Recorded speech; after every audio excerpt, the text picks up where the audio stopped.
हजुर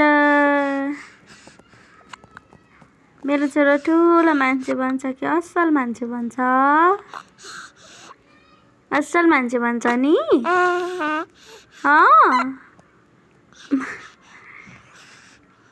साथीहरू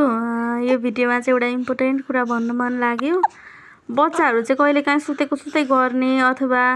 गहिरो निन्द्रामा भएर चाहिँ सास नफेरेको जस्तो आफूलाई अनुभव हुने गर्छ र कहिलेकाहीँ ठुलो मान्छे पनि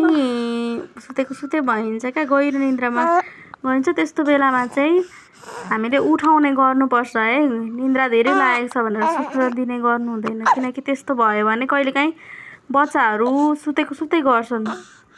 यसको मतलब कहिले पनि उठ्दैनन् यस्तो पनि अवस्था कहिलेकाहीँ आउन सक्छ त्यही भएर भरसक त्यस्तो थाहा पाइयो भने झकझकाएर भए पनि उठाउनु पर्ने हुन्छ है।